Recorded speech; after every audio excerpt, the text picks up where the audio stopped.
Well, it's been a while.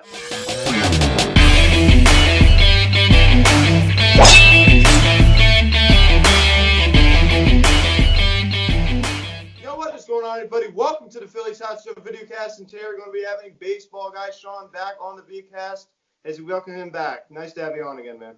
What's going on, everybody? It's good to be back. Yeah. Now, guys, before we get into this video, please subscribe if you have not yet. Please turn on the notification bell. Please like this video, comment on this video, share this video, and let's get into this. Now we have a lot to discuss today. We're going to have like a little open chat, kind of a raw video here, just talking for like 45 minutes to an hour, just about anything baseball related. First off, first thing I want to talk about, obviously, with my Phils. How well do you think they did this year, and what do they need to improve on for next year? We all know that the bullpen was horrible. Yeah, it was historically bad. I mean, in high leverage situations, they had an ERA of 13.5. So, it was a really bad season for that bullpen. Yeah. And aside from having an awful bullpen, they have a little bit of a questionable starting rotation. Because after Wheeler, Nola, and Eflin, it really gets questionable. Yeah. I think the development of Spencer Howard is very, very important. And I do think that he will develop, but it's, yet to be determined if it's going to be this year, of course. I mean, it's going to be interesting because I do think he will be a good. That's why trading away Cisco Sanchez is definitely a head scratcher, in my opinion, especially if you don't get JT back. Oh, you have to get JT back. There's no way. Like, after what you gave up for him, and you gave up Jorge Alfaro as well. And Will Stewart, too, who's not bad. Agreed. You guys gave up too much to just let him walk. You have to. 2 years. And then you got the Joe Magic coming on saying, well, I knew going in we got 2 years of control. Give me a break. Knew going in. I would have re-signed him to an extension almost immediately. Yeah. And we all know he did resign. But who knows if he was asked to resign. And I don't have any hard feelings against Matt Klentak. I met Matt Klentak. He's a really good. He's a good guy. He's a good person. I don't have nothing against him personally. But I have to, criticize him a little bit. I mean, he deserves to be criticized for making a comment like that. The thing about Klentak is that I believe his hiring was nepotism because he worked under Andy MacPhail. Oh, politics. And the thing about MacPhail is that MacPhail failed with the Orioles, pun intended. Andy MacPhail. I mean, because when the Orioles got good, it was when Duquette came in. Yeah, I wanted to say that so bad in here, Andy MacPhail, but I didn't want to seem like unprofessional. But on kind of an open video, I can kind of do a little bit because we're just having fun here. Of course, we want to always be professional, but I'd always wanted to say Andy MacPhail. That guy has done nothing in his career. Like, all those years at the Orioles, what did he do? Did he bring up? He's never won a World. I saw on Twitter, he said, David Gunbrowski, 2 World Series rings. They told us the same thing with MacPhail. MacPhail never brought 2 World Series rings to the organization. No, and Dombrowski's got what? So he won a pennant with Detroit, right? He won a World Series with an upstart team with the Marlins. Yeah. And he won another one with the Boston Red Sox. So he's got three pennants, 2 World Series titles, and this guy's a well-respected he's a winner. Executive. He's a winner.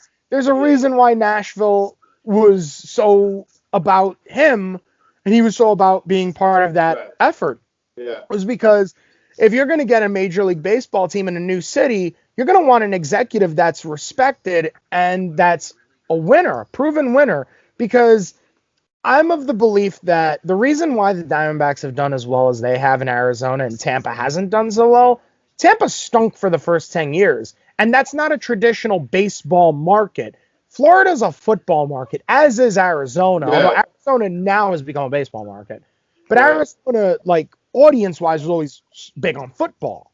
Right. But the Diamondbacks came in, they won in beautiful new stadium, of course. They beat the big, bad New York Yankees in their 4th season of existence. The Marlins, who the only reason they've struggled with fans is because they keep blowing up their team and, fire sailing. But the Marlins... and their stadium's way far from the city. Yeah, I mean, originally... It was weird. They shouldn't have built it. It was in Miami Gardens. It wasn't in... Now it's in Little Havana. Stadium used to be. I forget who used to play there. They built it where an old football stadium was. Yeah, they built the current stadium is where the Orange Bowl used to be. Yes, the old one is now the old one's like just outside of the city. I think they still have that. Yeah, they do. They just they basically like completely remodeled it. It looks incredible now. That's awesome. Yeah, I know that was it. And I know that back in the day when Marlins Park first opened, it was like a very green, like light green, and now it's like a darker tone blue, I and they got love rid of that they that home made run it the statue. blue. It looks so much better now. Yeah, they got rid of that home run statue. That was kind of silly out in center. Derek Jeter really did change that franchise. There's no question. And right now, the direction of the team, they're going in a really good They direction, are. right? They got I have to so give many him a lot of young credit. I'm not players. a Jeter fan. I know you are. You're a Yankee fan. I'm not crazy about Derek Jeter, but I respect Derek Jeter because he has, he's had a great. I mean, he had a great career when he played, and seems like he's doing some good stuff with the Marlins. So I got to give him a lot of credit. Yeah, I'm with you there. He initially everyone questioned it, but if you look at the deals he made, the Ozuna trade, he got back, I believe, Sandy Alcantara. The Yelich trade, he got another pitcher back. Maybe Yeah, Alcantara was the Yelich trade. I'm not sure. yeah. The Stanton I know trade the was a Stanton. genius. Yeah. You want to hear an interesting take? I'm about to What's give up? a take on Stanton that is probably going to Mm-hmm. piss off a lot of Yankee fans. Let's hear it. The best way to deal him might involve Aaron Judge. It might involve trading Aaron Judge. And Wow. here's why. Health problems. Judge is 2 years away from free agency. It's not a lot different from Lindor. Still haven't given him an extension. Judge to, let's say, the Padres gives the Padres some incentive to take on Stanton. They need outfielders. Mm-hmm. And you can move Will Myers to first base because the Yankees take Eric Hosmer in that deal. Yankees take Eric Yeah. Hosmer, you offset some money, but the Yankees need starting pitching, right? You ask for Mackenzie Yeah. Gore. And then you ask for Oh. another Yeah. pitcher. You ask for their second best prospect in their rotation, who is, let me get his name real quick. His name is it's like on the tip of my tongue, but I can't remember his Mm-hmm. name. Luis Patino, right? So I take Right. Yeah. Patino and I use him and I trade him to the Pirates and I try to get Joe Musgrove. Yeah. You know what? Yeah, it would be like a 3-team deal. Yep. And yeah, you put the Oh. Pirates in Yeah. this, you get Musgrove or if you want to go big, you get Jamison Tyone. Right. Yeah. I remember last year. I remember hearing some rumors that Judge was going to be traded last offseason. I remember hearing that, and we all know it clearly did not happen, of course. But I've been hearing that they're considering maybe shopping him. I mean, if you can't re-sign It Judge makes to sense. position, I would consider shopping him because I think he can get Stanton out of here. You take Hosmer, you end up getting Musgrove or Tyone for Patino. And Is in Manny that deal, Machado a possibility? I don't want Manny Machado. I would not do it because you don't need a third baseman. You got Gio Urshela. Yeah, of course. But Yeah, but I like, think first base, you would benefit from taking a first baseman because they can move Myers to first, and Myers is a better fit at first base. yeah, I don't. The Eric Hosmer signing of the Padres, that was just like, why? Like, It's an understandable move in the sense that Hosmer's a great leader, but you already had Will Myers. yeah, and like honestly, I think he would have been happier going back to Kansas City. I still think he's a great fit on the Royals, but I just think that with Yeah. the Well, Royals, they're not not with going to spend Santana that now. much on first base. The Royals just signed Santana to a 2-year deal. That was a Carlos Santana. great move. The Phillies had a bad experience with Carlos Santana, so. Yeah, it didn't work out in Philadelphia. I don't know. No, I no. don't understand it. He's a good player. I don't Yeah, well, get he why it blocked me didn't on work. Instagram, so we all know that I did something wrong. Just like blocked me. It just randomly, I just go and I'm like, why did he block me? He just randomly just blocked me. I'm like, what did I say to you?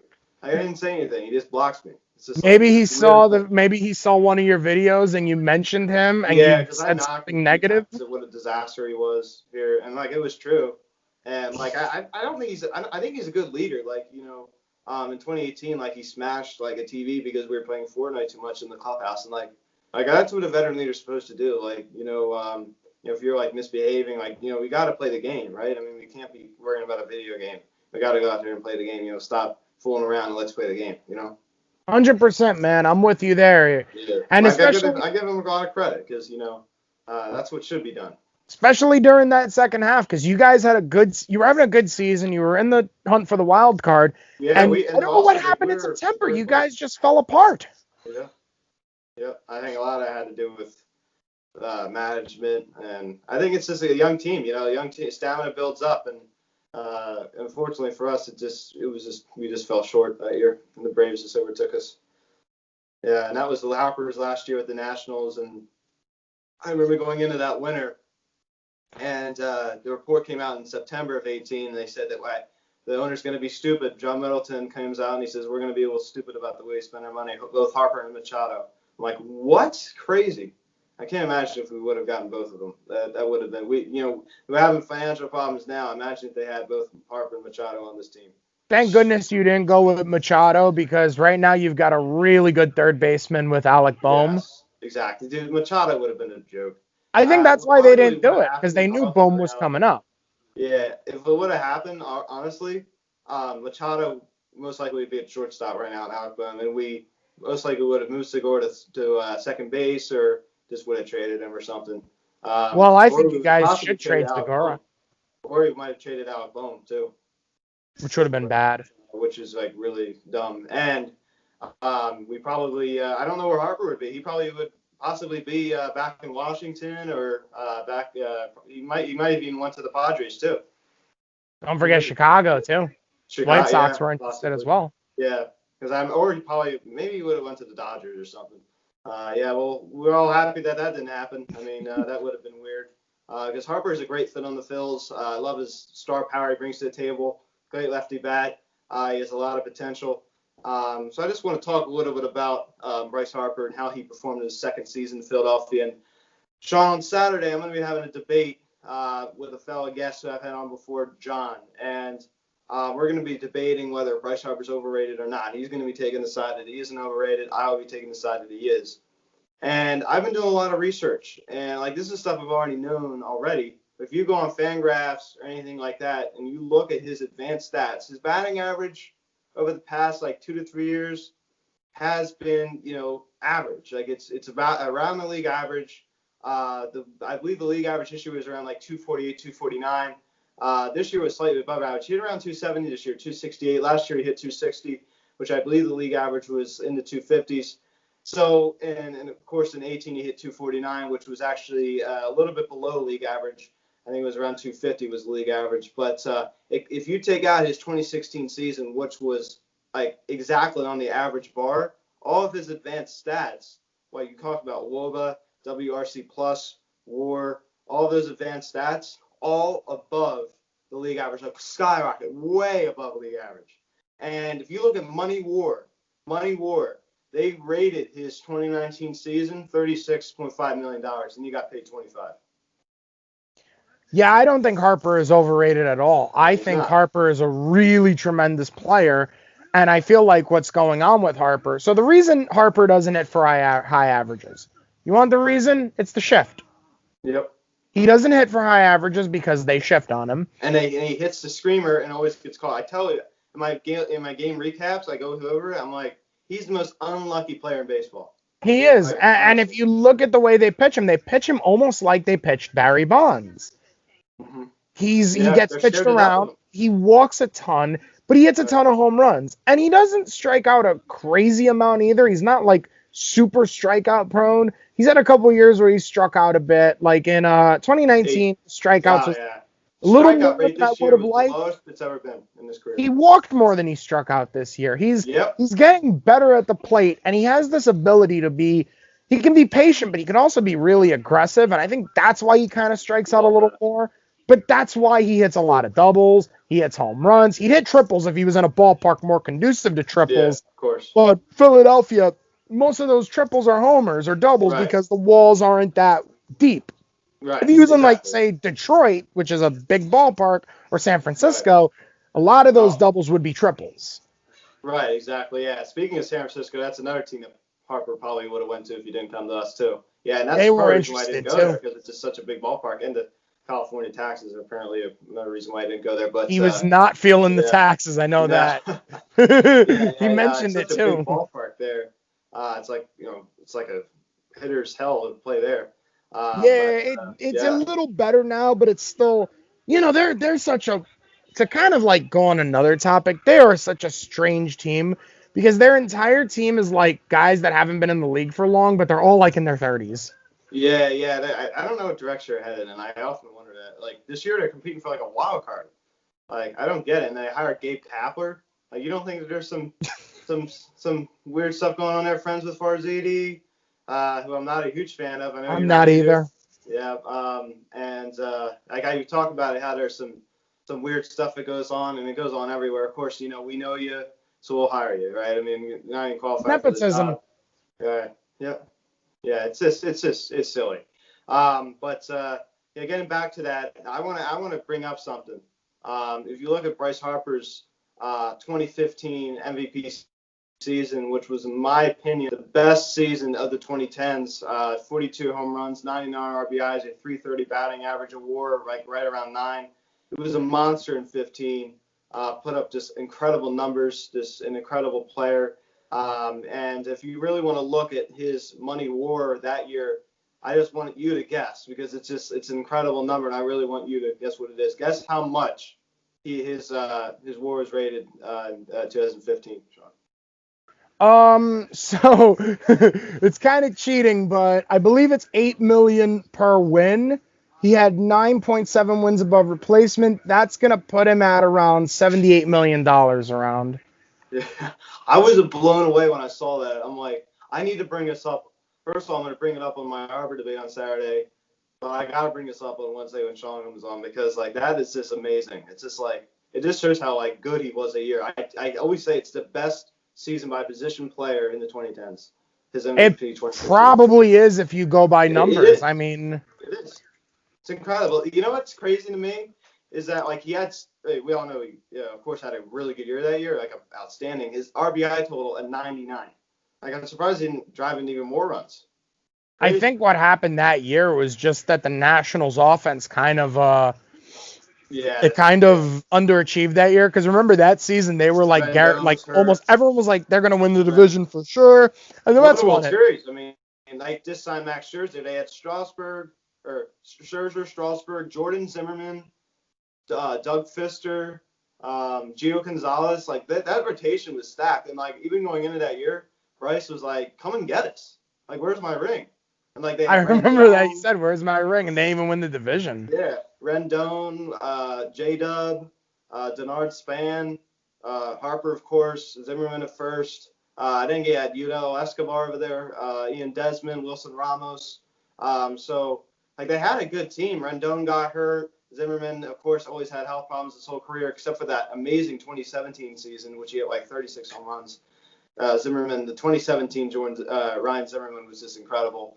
Yeah, he had an unusually healthy season that year. But the 2015 Nationals definitely were just plagued with injuries. And you know a guy, Jordan Zimmerman. Do you remember Jordan Zimmerman, Sean? Of course, No hitter in 14. I was a big fan of Jordan Zimmerman. What He was happened? such a good. What happened? Well, there were some major red flags when he was hitting the free agent market after the 2015 season. His velocity had dropped considerably. And I'm going to put up a screen share for you guys Sure. to kind of show you what I'm talking about with Zimmerman. So this is Jordan Zimmerman's numbers, right? '09, he comes up, does pretty well. He gets injured in 10. I believe he had Tommy John. Comes back in 2011. It's a great year. This was his peak, 12, 13, 14. As you Yeah, could 14 no hitter. Like one of the best calls by Nationals announcer Bob Carpenter. That was an amazing call. I don't know if you've ever seen that. But now look at 2014, right? And look at Yeah, 2015. You see the ERA goes up an entire run, right? yeah, ERA plus goes from 41% above league average to only 8. Fielding independent pitching goes up almost an entire run. The whip goes up from 1.0 to yeah, 1.2. Hits per 9 go up tremendously. The homers per 9 go up. The walks go up. The strikeouts go down. Everything here is trending down, and it's because his velocity had dropped in 2015. yeah, That's why actually a lot of teams got scared away from Zimmerman, and the Tigers, who are trying to win, trying to get that one last ring from Mike Ilitch, they brought him wow, in, and look what he did. That's his numbers as a Tiger. 5.63 ERA, over 10 hits per 9 innings, almost 2 homers per 9. The walks are up, the strikeouts are down. I saw him pitch in person in 2016.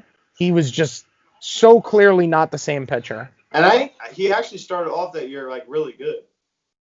Do you remember Which that? one? 16, yeah, like he like the first. I think he won NL or AL Pitcher of the Month in 16. Let's get 16 up. I don't know. Yes, he. I don't know if you remember that, Back. but You know what? I'm gonna show you. I'm gonna show the audience right now. So this is yeah, what he I did. don't know if you remember that, but So I actually don't. So he has 3 scoreless outings at the beginning of the season. The month of April, he has an 0.55. But from May, actually not even from May onward, because look, his first 2 starts in May were really good. 8 innings, 3 runs, 7 innings, 3 runs. But from May 16th onward, read it yeah, in 7.69 ERA. I think something happened to him physically. He was pitching through some injuries.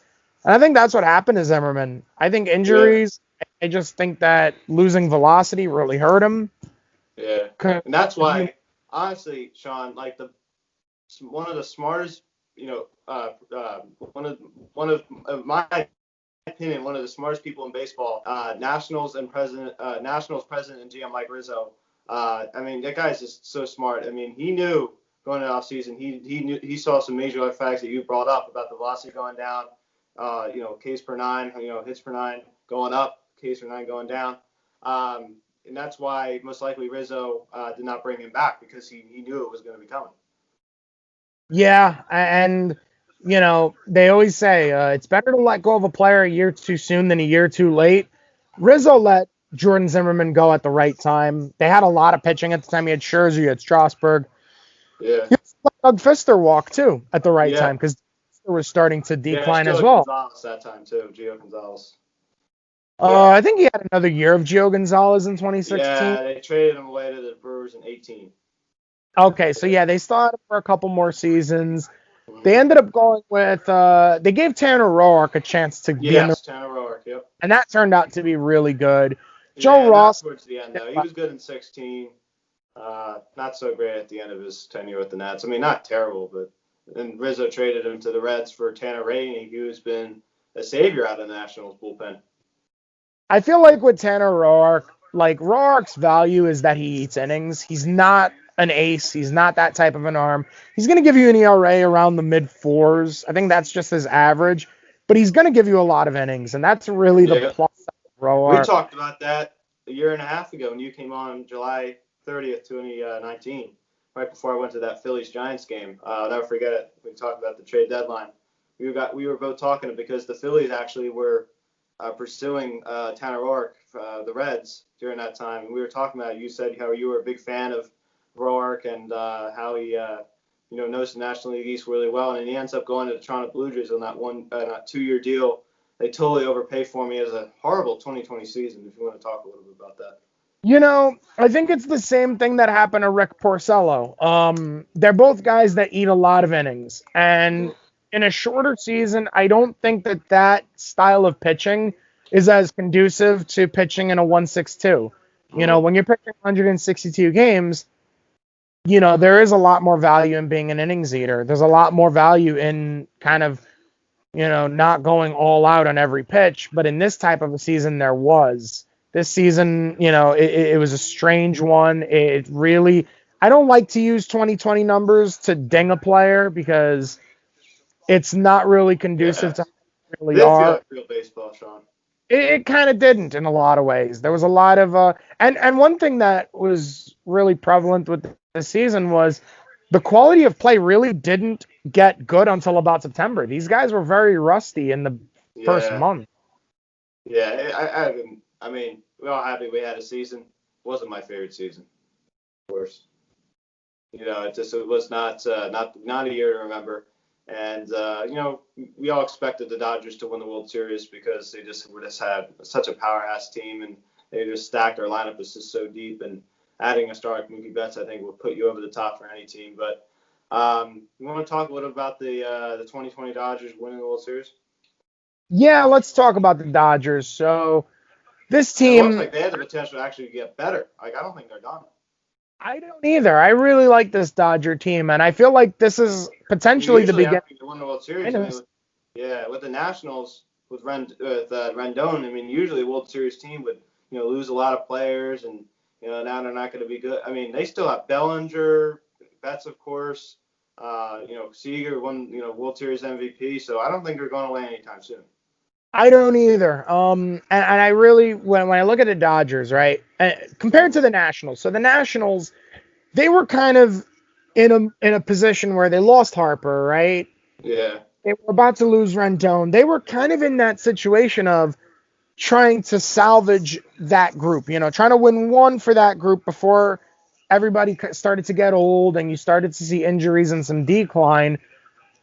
The Dodgers aren't really in that same spot. The Dodgers have a lot of younger players. Like they have Will Smith behind the plate, who I don't think is great. I don't think he's this good, but I think he's good.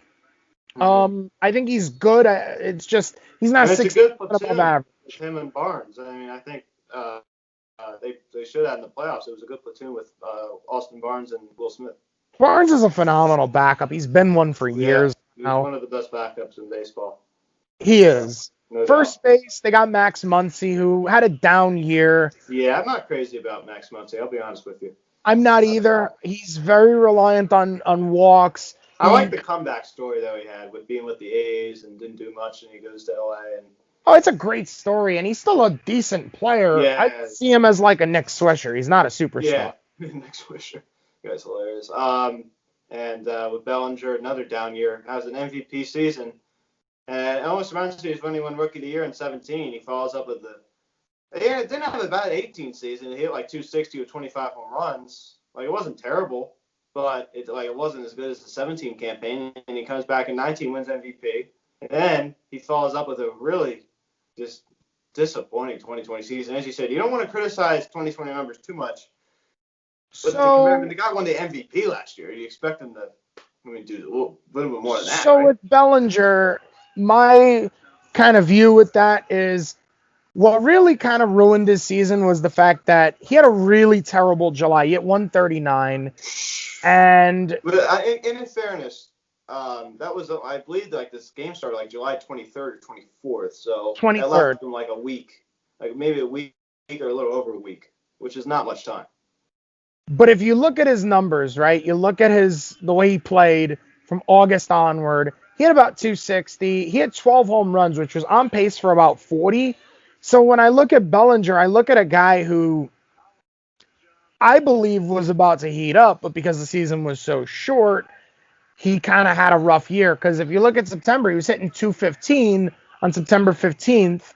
And then he was starting to get really hot in the final 10 games of the season. He hit 361 at the end.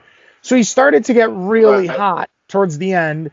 And now if you look at his postseason, he had a pretty all right postseason. He had a solid wild card round. He had a good division series. He didn't do as good in the World Series or the Championship Series, but he did it for some power. Yeah. I feel like when you look at Bellinger, he was about to get hot. And the season ended because it was only game 60. Right. Yeah, which is, kind of unfair, as you said, to judge 2020 numbers. Yeah. I mean, it definitely wasn't as good. This is his postseason numbers. It wasn't as good of a season as his MVP year. He definitely wasn't the MVP. But exactly. I'm not worried at all about Bellinger going forward into 2021. I'm not worried. I'm convinced he's still the same guy that he was that won an MVP a couple of years ago. Right, exactly. And I just wanted to bring up another fact. Going back to the Phillies here for a second, I want to talk about the Gunbrowski hire because when we talked last week, we wanted to make a point to talk about it on here. And I'll just give my opinion. I mean, fans are watching this video, fans of me, fans of the Phillies, and fans of baseball, for that matter, who are, wondering my opinion. Of course, I've made 3-4 videos about it, talking about my opinions of the Dave Gunbrowski hiring. And everybody knows, I mean, I'm a huge fan of the hiring. You bring in a guy who's a winner, he's a proven winner. He was very, very smart. He's surrounded himself with very, very smart people, smart executives in the front office. He's really just proven himself to everybody else that he's a very, very smart man, and I really like the hire. I mean, he's enjoyed his longevity. He has done a lot, of course, with the Nashville Stars, and I'm a huge fan of this hire. And I just want to discuss it a little bit with you because there's been a lot of uncertainty when it comes to the Phillies, especially in their front office with money problems, of concerns of bringing back free agents like JT Muto and Didi Gregorius, and also bringing in some new guys to help the bullpen.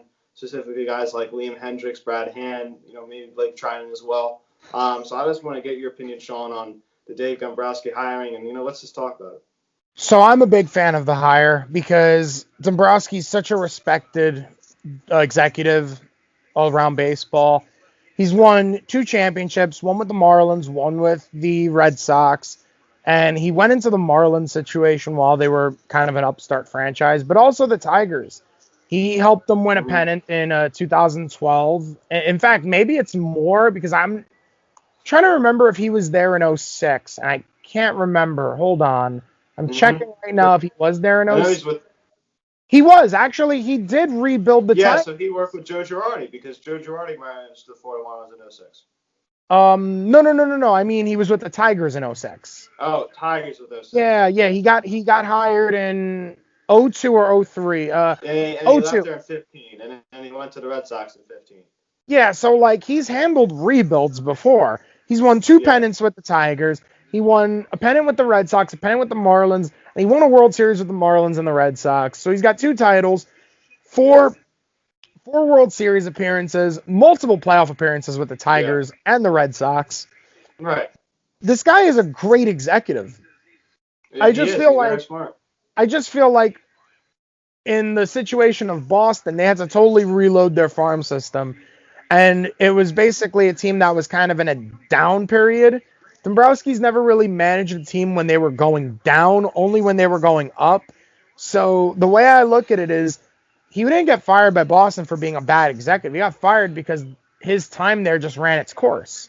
Right. Theo Epstein left Chicago and Boston, and he did a great job in both teams. But after a while, your time on a franchise just runs its course. Yeah, it's kind of the life of every executive. So Joe Girardi had a great run with the Yankees, and it was just time to move on. Yeah, and actually, I think they made a big mistake. I feel like the Yankees made a terrible mistake letting Joe go. They let Joe go because Cashman had some problems with Girardi, and they kind of were butting heads at the end. But if you ask me, I think Joe Girardi is a better manager than Aaron Boone. I'm not a fan of Aaron Boone. I know his father did a lot for the Phillies organization. Not a fan of Brett or Aaron. His 2 sons. Not a fan. I'm not an Aaron Boone fan as a manager. I don't think he's a horrible manager. I think he's a complainer. I think the problem with Boone is that he sometimes plays a little too much with the analytics. Like, I felt like him trying to out Tampa Bay, the Tampa Bay Rays, was a big mistake. You're the Yankees. You don't have to play like that. The reason the Rays do what they do with openers and all these different strategies. And taking Blake Snell out of a game when he's cruising in the 7th inning. Yeah, don't forget that. Analytics actually ended up hurting them because they should have never taken Blake Snell out of the game. Yeah. It was a very bad move. I feel like in the playoffs you have to go with your gut a lot of times. Right. It's one of those situations in a postseason game. You have to go with your gut sometimes. You just have to, feel the game situation. And that, to me, is the difference between a lot of teams that win and lose. Like, right. If you've got an ace pitcher that's just cruising, you got to let him stay in there. You didn't see, for example, you didn't see the Arizona Diamondbacks take Curt Schilling out of the game back in the World Series in 2001. You didn't see them pulling him after 6 innings. Right. They let him run. They let him go out there. You didn't see them take Randy Johnson out. In fact, funny thing is, in Game 7, they took Schilling out and brought in Randy Johnson. Yeah. A World Series that got won by 2 pitchers. Yeah, exactly. Yeah. Yeah, because the Yankees had that series in every other way. It was just those 2 guys dominated. Yeah, exactly. Yeah. What do you think of Aaron Boone's future at the Yankees? So I think this year he's got to get them to like the LCS or better. I think if he misses the playoffs or if they're a wild card team again, he's getting fired or he's not going to get re-signed. Yeah, exactly. And as you said, I think firing or letting Girardi go, I think was a big mistake for the Yankees. Yeah, it was. Yeah, it really was. And I think the Phillies made a great decision by bringing in a guy like Joe Girardi, who's been around the game a lot. And going back to the Phillies just one last time, we're going to talk a little bit about our opinion of Major League Baseball and the Players Union and how I think the 2021 season is going to go. And as regards to the Phillies bullpen, what do you think of the Phillies?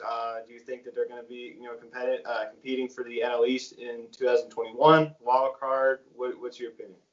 So I don't think they're going to compete for the NL East in 2021, and I hate to be the bearer of bad news. No, you're not the bearer But of bad news. I've told everybody on here I don't think we're winning the division there. I think wild card is a possibility.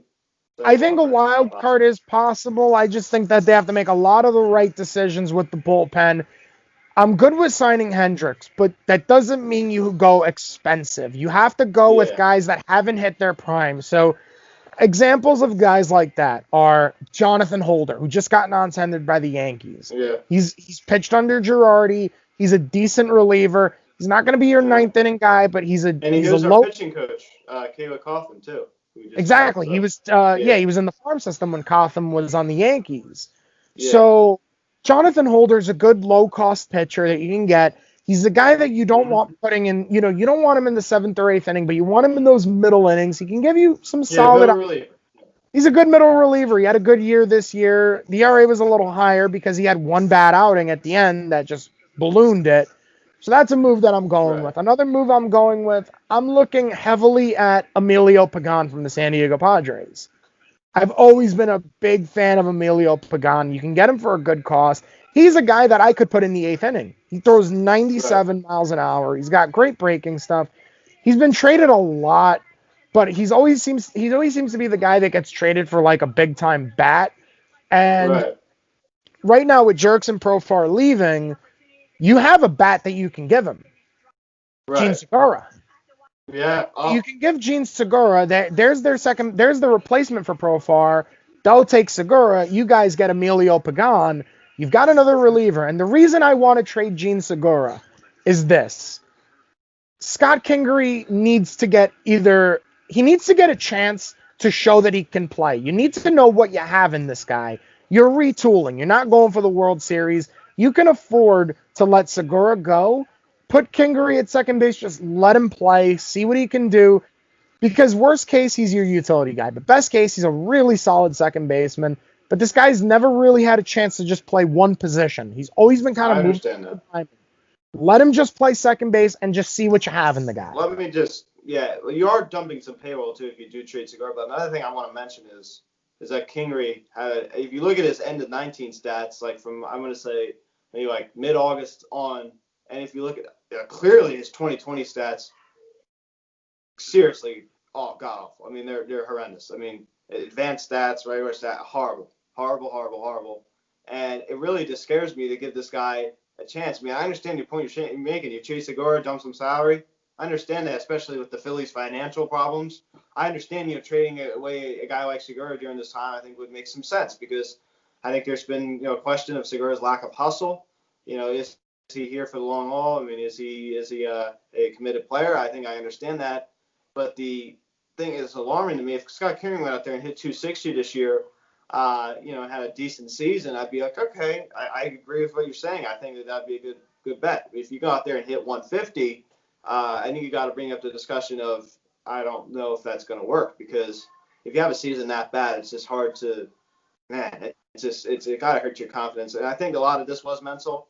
We all know that he did test positive for the virus, but it's simply no excuse. I mean, he already had that out of the system for a while. That's what it leads me to believe that it was. A lot of it was mental. What do you think about that?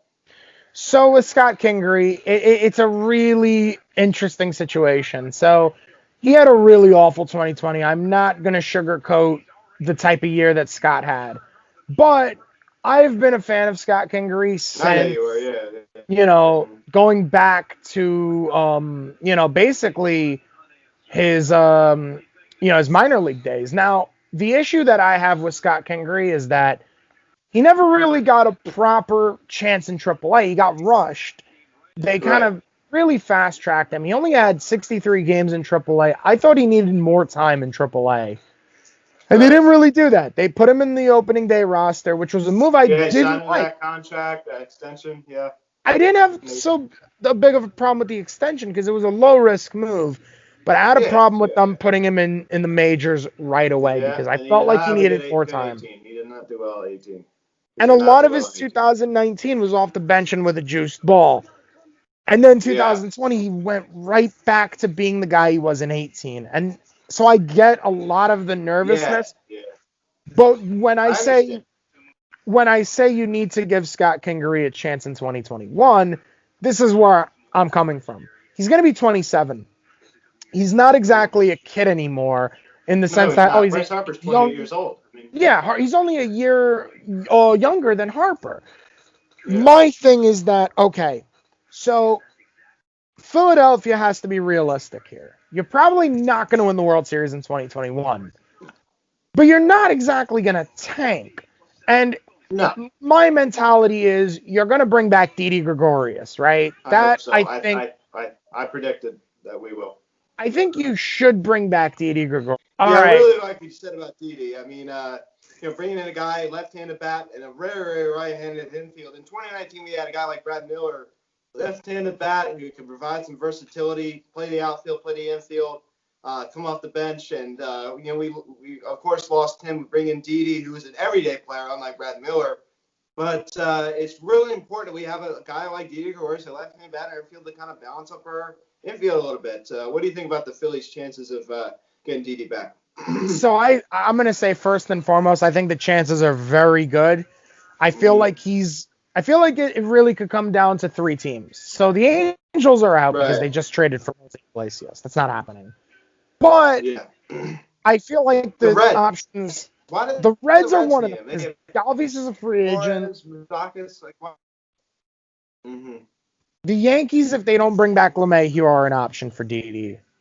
Mm-hmm. But I think Philly's an option too. Joe Girardi's there. A lot of his old teammates are there because they have Ronald Yeah. Torres, Andrew McCutchen. A lot of those old teammates. Torres is gone. Yeah, but yeah. Yeah, that's right. He became a free agent. Yeah. I They believe they had did. Neil Walker last year, so They did. He's DFA'd. Yeah, he's gone. yep, DFA'd as Yep. well. Yep. But you've got a Before the lot of season even ended. ex-Yankees there. Mm-hmm. Yeah, the thing I understand, he was doing well. He had like a 2-hit game, drove in some runs, and then a week later they DFA'd him. I don't understand. He I switched don't it get it off the either. bench. I like Neil Walker. I think he's a good bench player. He's to me, But man. but this is where I'm going with Didi. So I think you definitely got to re-sign him. I think there's a decent chance you will. I But think we in will. regards to Scott Kingery, so you mentioned Brad Miller, right? Yeah, And I love Brad Miller. you mentioned that, if Scott Kingery comes out of the gate and starts hitting like 150, now I'm a fan of Kingery off the bench as well because of the speed and the versatility. Oh, yeah, In a absolutely. situation where Scott Kingery doesn't hit, you can either A, use him as a utility guy going forward, or B, send him to AAA. If you have Brad Miller right behind them as your Mm-hmm. utility bench guy, Brad Miller would be fine playing every day at second base. Yeah, I mean, he was the second baseman with the Cardinals this year. He hit like 237 home runs. I mean, not terrible. He hit for some power. He hit like 30 home runs in like 2016, I think it was, with the Rays. And even another situation where you could go is you can use Miller and Kingery in a platoon. Yeah, yeah, righty lefty, and that'd be really effective. Other than you running a right-hander like Marcus Semien or someone like that, who would most likely start at shortstop. I would much prefer to have a Didi Gregorius over Marcus Semien. I understand Semien, is a good option, but I heard the Phillies are in on Marcus Semien. I think Didi would make more sense due to the balancing out the lineup standpoint. Of course, you have Harper, Hazley, most likely going to develop. He's a left-handed bat. But we definitely need to balance up this lineup a little bit more. Bringing in a guy like Didi would help that. I agree. I believe Didi is a really good fit. You don't have a whole lot of lefty options. Right. I believe Didi is a perfect fit. I think you should even bring back Jay Bruce if you get him back for Yeah, cheaper. I think we might. I think he might either go to like the Tigers or something like that, or back to us. I could see Yeah. him going to the Tigers because it'd be more playing time. Because I think he can still at DH. least Yeah, he's DH against horrible in the rights. field. Horrible. Yeah, I he's think a now with the bad universal defender. DH, I think he probably wants to go to an American League team, get an opportunity to DH. Because if he goes, if the universal DH was in the National League, it would make sense for him to return to the Phillies. I'd say it's less likely now with the MLB announcing that pitchers will be hitting in 2021. But speaking of 2021, I want to move on here to our final topic of discussion in this video, Sean, and it's a thing that's been brought up a lot about the 2021 season. Scheduled 162 games, of course, the regular seasons. Spring training starts, I believe, like February 26th or 27th, which I'm really, really stoked about. I purchased a 16-game season ticket package. I believe it was last week. I'm super stoked about it. First game is on April 6th, and there's been a lot of news, a lot of reports by Bob Nightingale of USA Today. Comes out, I believe it was a couple of days ago, comes out and says that the owners want the season to be pushed back to May 1st. My response to that, I'll start off, it's ridiculous. I mean, it's ridiculous. So the NBA, NFL, and the NHL all going on right now. No problems. Some of them are having fans, but yet we're expected to believe that Major League Baseball can't start, but all the other sports are starting. I mean, what kind of malarkey is that? And as you said, it has nothing to really do with the virus. This has something to do with the money because they want fans. I'd rather have the season to start off sooner with no fans. I want to say a 160 game season. Of course, I want fans, and I think there will be fans. I guarantee you, I think there's going to be fans for all 162 games. I mean, at spring training, I don't know about that. I am very confident about them having fans, and I'm very confident about the season starting on time. April 1st is the scheduled date against the Atlanta Braves for the Phils at home. But we've been talking about it a lot. I mean, it definitely is an interesting thing. You want to talk a little bit about the leverage what the owners are trying to do, Sean? All right, so I think it's very possible. Now, I don't have a source. This is just a theory of mine. I think it's very possible that the talk of delay is that they do want to have some leverage on the cities. Obviously, the cities make a lot of money off of these games, right? You know, they make money off of people going to the games. So right. I'm sure the cities do want fans back in as soon as possible. Now, my thing is this. They haven't given the green light in a lot of these cities. There's some that are, some that aren't. It really depends. Now, what I think is by then, the vaccine will be more available. The therapeutics are going to be widely available. And everybody who's like really high risk is going to have already gotten it. It might not be like available for like the young, healthy like you and me, but it will be available to the ones that really need it the most. And you'll have the therapeutics for the people that get sick. Right. So the monoclonal antibodies will be out there. You know, so if you get hospitalized, they give you that, and you know, you're back on your feet. So I do believe that by April 1st, there is a definite possibility. I think it's 4 months away. And also it's worth noting, every single major league stadium except Tropicana Field is outdoors. Outdoors is known to be, you know, better in the sense because of the ventilation, you know, it's better ventilation. So, you know, it's chances of the virus circulating a lot lower in an outdoor stadium than an indoor. So my thing is this, you take that into account, you take everything into account. Now, will they fill the stadium by April 1st? Probably not. It probably won't be 50,000. But I do believe that a lot of cities and states by April 1st will at least let in like 20%, 25%, and they can work their way up from there. I think a lot of the issue that baseball is having is that baseball is using, we want to get the players vaccinated as a cover for, we want more fans. We don't really want 20%. We want 50% at the very bare minimum. Which I hope happens, and I think there's a possibility it could. And that's why, I think that's why they want to wait till May 1st, because it's more likely I understand that. I totally get that. Yeah. My thing is this. So the NFL is taking the short-term hit. They're taking the hit short-term because their mindset is, okay, we want to do what's better for the sport long-term. Not playing means that the sport doesn't grow. New people can't watch a sport if it's not being played.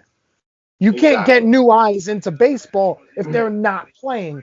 Football's mindset is, look, we had a shutdown of sports for months. People are eager for sports. If we have to operate with 20% fans or no fans, we're going to do it because we want to do what's good for the sport.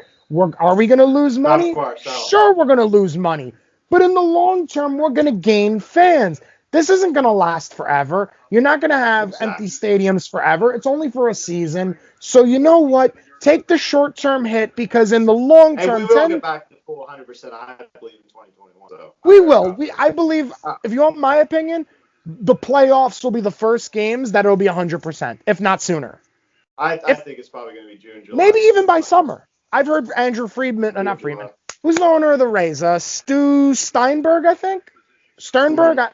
Correct me if I said his name wrong in the comments. Please correct me.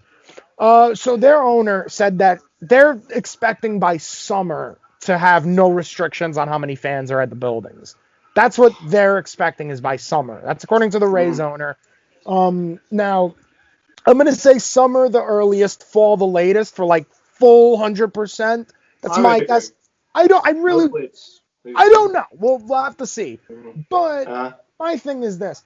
Why are you going to sacrifice now or sacrifice the long term so you could maybe not lose as much money? Look, either way, you're going to lose money in 2021, right? You're going to take some sort of a financial loss. It is what it is. You have to accept. But why would you want to hurt your sport 10, 20 years from now when you really don't have to hurt the sport? Just go ahead and play now. Because 10 years from now, the people that got into the sport, and that's why I was so angry at MLB for only doing 60 games. Exactly. If you would have been the first sport to come back, you would have gained a lot of new people that I guarantee you 5 years from now, 10 years from now, are the people that are going to be buying tickets. Exactly. You know what, man? They had a great opportunity and they blew it. They could have started up like May or June this past year, and they had the clearance. Arizona gave them the clearance. Arizona gave them the clearance to have games without fans, of course, in mid-May. May 15th was the date Arizona said if any sport team wants to resume in our state, they can resume on this date. Florida did the same thing. And then 2 weeks later, New York and California, two of the most restrictive states in the country, said, come back, play, come play. We'll help you out. We'll give you everything that you need, anything you need for safety protocols. We will help you out because we think that we think that sports need to come back. And these are like the most restricted states, and they're saying, come back. So everyone is saying, come back. Look, at that point in time... And we're supposed to believe they care about the fans? I don't think so.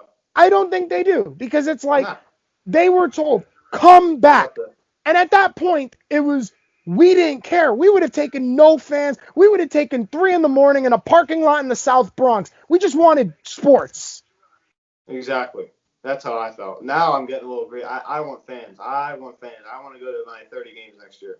Same, man. I will. I think you will too. I think you will. We're gonna meet up. For sure, man. Dude, that's gonna be a great series. Phil's Yankees. You gotta come on after the game too.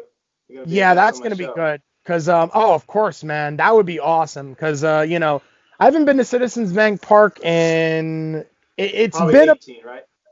When 18? I've been to Citizens Bank, no, even long. That's the last time we played the Yankees. But... No, actually, it was against the Mets that I went to Citizens Bank. I went for a Phillies Mets series in 2009, back when they had Utley and Ibanez and Ryan Howard and Cliff Lee. My friend from high school, like we he's a Met fan, I'm a Yankee fan, but we did buy a couple souvenirs. He got a Cliff Lee shirt. He was a big Cliff Lee fan. I got to chase up. That was back in the day when actually his first stint with the Phillies in 09, he wore number 34. Came back in, was it 11 or wore number 33? No, he came back with 33 because they had, of course, Roy Halladay. Yeah. But he was 34 in 09. Of course, Utley, 26. That number's getting retired one day. 6. Rollins, 11, of course, yeah.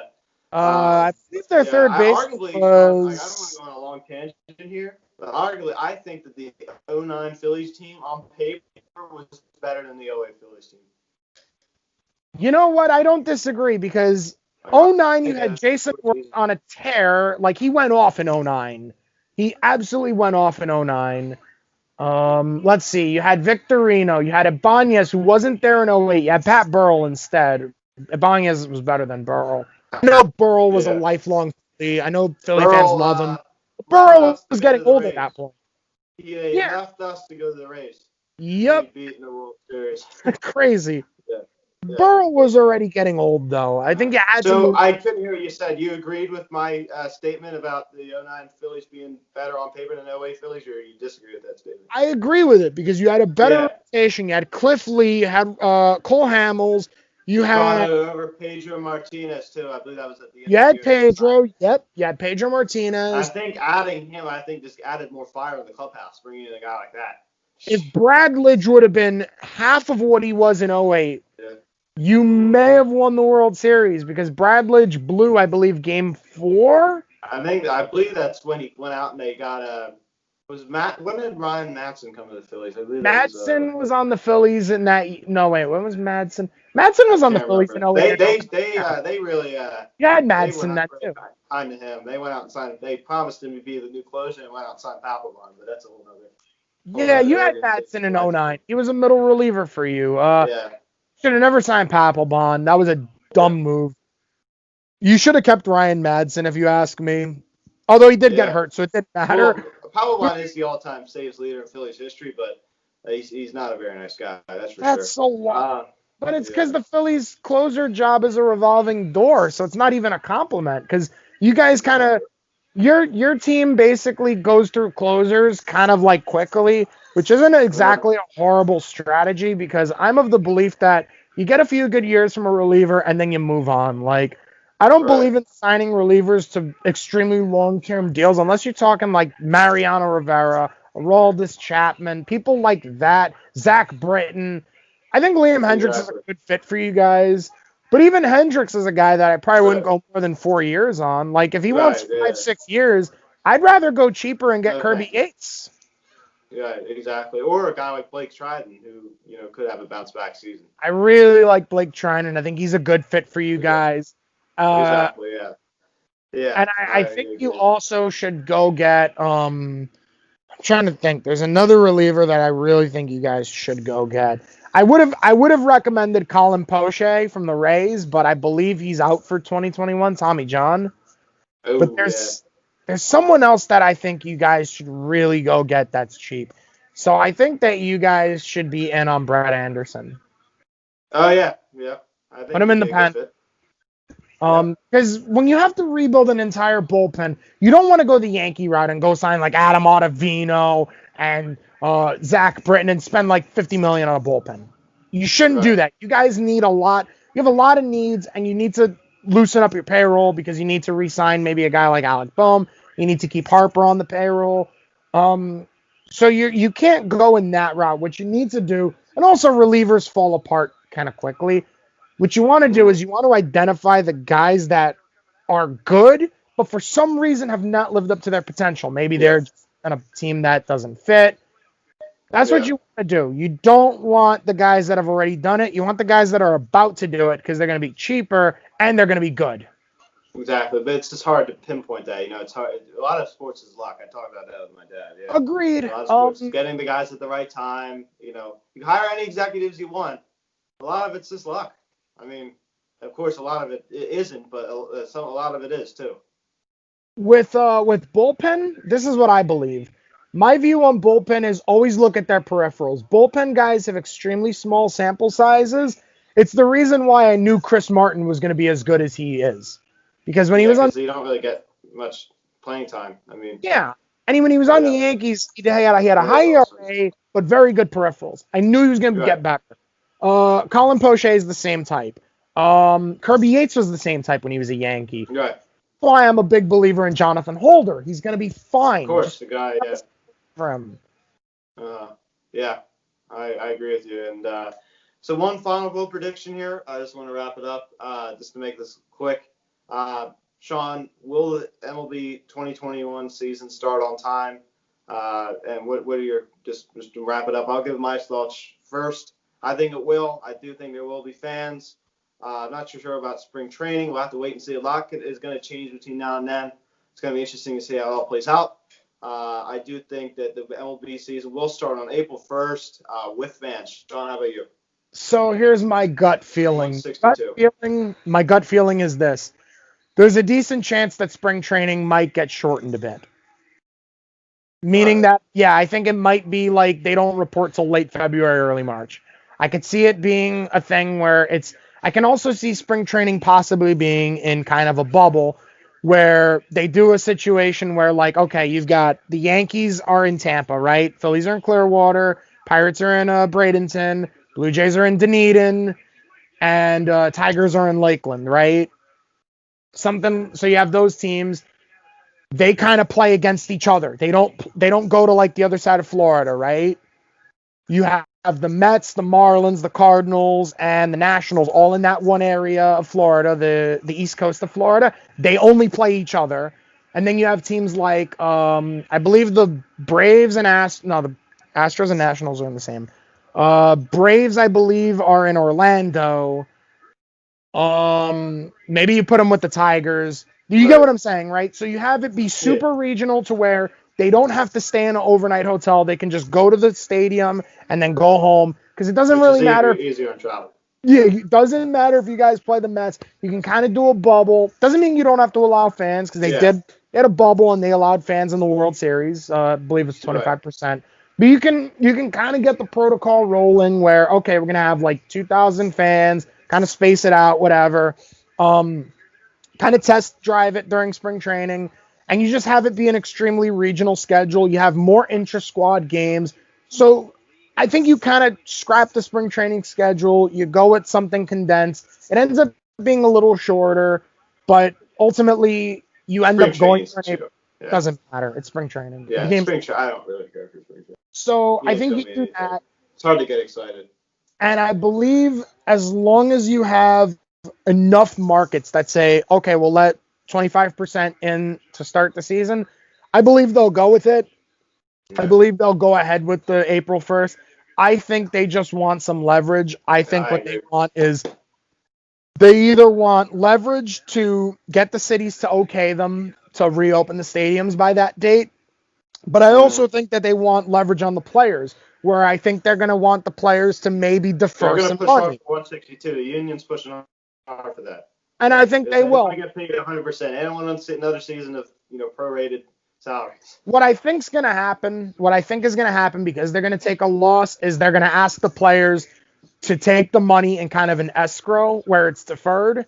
So, and of course, if it's deferred, it's with interest. So they end up getting more money. They just get it later. Like you add it into the, like a little bit of money for let's say let's say you have reduced capacity for the first 3 months and then full capacity for the final 3 months, right? Let's say that's the scenario. What you do is you could say, all right, we'll pay you 75%, 50, or depending on how many fans are in attendance. Let's say it's 50% capacity. All right, you get 50% of your money now, and then we'll put the other 50% in an escrow, and you get it next year or the year after in payments. Yeah. You could, I like that. because at the end of the day, that's something that the players might be okay with because they're still going to get their money. In fact, they're even going to get interest on their money. They're basically borrowing it from the players. I believe that ultimately the talk of delaying the season is to get some degree of leverage in the negotiations. I agree with you, because we have to be real here. I'm sure everyone wants 162, but the fact of the matter is relations between the players and the owners they're probably the worst they've ever been since 94. There's an actual chance that we might have some sort of a work stoppage at the end of 2021. It's a definite possibility. So to kind of close it out, I think there will be 162. I just think we won't know if it's 162 till well into the new year, January, February. We're not going to know right away. I don't think we're going to know the official length of the season till well after the holidays. I agree with you, man. I agree 100%. And Sean, thank you so much for coming on. Hopefully it'll be last time I had you on. I'm hopefully we'll wait another 6 months and wait another 5 months. So hopefully it's again for a spring training preview. Exactly. Yeah, we should do that. Absolutely. So once again, man, thank you so much for calling on. It's always a pleasure to be talking. Thank you for having me. And to our audience out there, it's about to be Christmas. It's actually the middle of Hanukkah. So whatever you guys celebrate, Merry Christmas, Happy Hanukkah. If you don't celebrate either and you celebrate something else, happy whatever it is, happy Festivus, just happy holidays to all of you. Happy New Year, Merry Christmas, Happy Hanukkah, absolutely. Hope you guys had a great Thanksgiving. So thank you guys so much for watching this video. Please subscribe if you have not yet. Please turn on notification bell. Please like this video, comment on this video, share this video. Check out the social media link in the description section. Have Philly's House of Instagram, Harvard next Instagram. Call or text 267-225-2392. Email me, phillysauce@gmail.com. Today I was joined by baseball guy Sean, as we thank him so much for coming on. Sean, thank you for having me. Of course. I'm Luke. I was joined by baseball guy Sean. We'll see you.